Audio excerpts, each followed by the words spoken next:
Sir ಈಗ ನಿಮ್ಮನ್ನ ಹೋಟೆಲ್ಗೆ ಕರ್ಕೊಂಡು ಹೋದಾಗ ಯಾರಾದರೂ ಬಂದು ನಿಮಗೆ ಈ ಥರನೇ ಗೇಮ್ ಆಗ್ತಿದೆ ನಡೀತಿದೆ ಹೊರಗಡೆದು ಏನಾದರೂ ಇನ್ಫಾರ್ಮೇಶನ್ ಯಾರಾದರೂ ಕೊಟ್ರಾ? ಬಿಕಾಸ್ ನೀವೆಲ್ಲ ಗುಂಪು ಇಲ್ಲ, ಗುಂಪಿಲ್ಲ.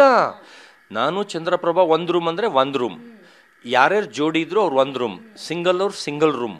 ನಮಗೆ ಅವ್ರಿಗೆ ಮಾತಾಡಕ್ ಬಿಡ್ತಾ ಇರಲಿಲ್ಲ. ಇಲ್ಲ, ಧನು ಮತ್ತೆ ಅಭಿಷೇಕು ಇನ್ನ ಕೆಲವರು ಇಬ್ರು 4 ಜನ ಸೇರ್ಕೊಂಡು ಅಲ್ಲಿ ಕಾರಿಡಾರ್ಗೆ ಬಂದು ಸ್ಮೋಕ್ ಮಾಡ್ತಾ ಇದ್ದಿದ್ದು ಒಂದಷ್ಟು ವಿಜುವಲ್ಸ್ ಆಚೆ ಬಂದಿದೆ. ಸೊ ಹೀಗಾಗಿ ಏನಾದ್ರೂ ನೀವು ಹೊರಗಡೆ ಲವರ್ ತರ ಆಡ್ತಿದ್ರು ಅವರಿಬ್ರು, ಏನಂದ್ರೆ ಇವು ಪ್ರಾಣ ಸ್ನೇಹಿತರು ತರ ಎರಡೆರಡು ಮಿಸ್ಟೇಕ್, ಮೂರ್ ಮಿಸ್ಟೇಕ್ ಮಾಡ್ತಾ ಇದ್ರು. ಈಗ ಆಪೋಸಿಟ್ ಟೀಮ್ ಇದ್ರು ಅಭಿಷೇಕು ಓವರ್ ಧನು ಹತ್ರ ಉಳಿಸ್ಕೊಳ್ಳೋದಕ್ಕೆ ಕೈ ಬಿಚ್ಬಿಟ್ಟು ಹೋಗ್ಬಿಟ್ಟು ರಾತ್ರಿ ಅವನ ಆಚೆ ಮಲಗಿದ್ದ ಅಂತ ಇವನು ಹೋಗಿ ಆಚೆ ಮಲ್ಕೊಳ್ಳೋದು. ಅದು ಕೈ ಬಿಚ್ಚಿ ಹೋಗಂಗಿಲ್ಲ.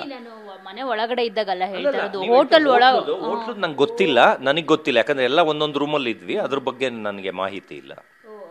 ನಿಮ್ಗೆ ಯಾರು ಬಂದು ಅಂದ್ರೆ ಹೋಟೆಲ್ ಸಿಬ್ಬಂದಿಗಳಾಗಿರ್ಬೋದು ಯಾರು ಬಂದು ಹೊರಗಡೆ ಏನಾಗ್ತಿದೆ ಅಲ್ಲಿ ಪೊಲೀಸ್ಗಳ ಜೊತೆ ನೀವು ಚೆನ್ನಾಗಿ ಕಮ್ಯುನಿಕೇಟ್ ಮಾಡ್ತಿರ್ತೀರಾ, ಅಲ್ಲಿ ಥಿಯೇಟರ್ ಒಳಗಡೆ ಕರ್ಕೊಂಡು ಹೋಗ್ತಾರಲ್ಲ ನಿಮ್ಮನ್ನ, ಸೊ ಅವಾಗ ನೀವು ಏನು ಕೇಳಿಲ್ವಾ ಅವ್ರಿಗೆ ಹೊರಗಡೆ ಇಲ್ಲ? ಅವೆಲ್ಲ ಏನು ಹೇಳಿಲ್ಲ. ಅವ್ರು ಬರೀ ಈ ತರ ಪೊಲ್ಯೂಷನ್ ಏನೋ ವಾಟರ್ದೇನೋ ಇದಾಗಿದೆ, ಅದರಿಂದ ದಯವಿಟ್ಟು ನೀವು ಇವತ್ತು ಖಾಲಿ ಮಾಡಲೇಬೇಕು ಅಂತಾರ ಅವ್ರ ಪ್ರೊಸೀಜರ್ ಪ್ರಕಾರ ಓದ್ಬಿಟ್ಟು ಅದೇನೋ ತಂದಿದ್ರು, ಓದ್ಬಿಟ್ಟು ಹೇಳಿದ್ರು.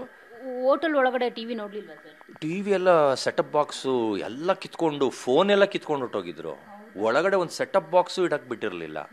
ಸೆಟಪ್ ಬಾಕ್ಸ್ಗೂ ಬಿಚ್ಕೊಂಡು ಹೋದ್ರು. ಫೋನು ಅಂದ್ರೆ ನಾವು ಬರೋಕ್ಕಿಂತ ಮುಂಚೆನೇ ಅವ್ರು ಹೇಳಿದ್ರು ಅನ್ಸುತ್ತೆ, ಎಲ್ಲ ಕಿತ್ಬಿಟ್ಟಿದ್ರು. ಬರೀ ಟಿವಿ ಇತ್ತು, ವಯರೇ ಇರಲಿಲ್ಲ ಕೆಳಗೆ. ಸೆಟಪ್ ಬಾಕ್ಸ್ ಎಲ್ಲ ಕಿತ್ಕೊಂಡು ಹೊಟ್ಟೋಗಿದ್ರು.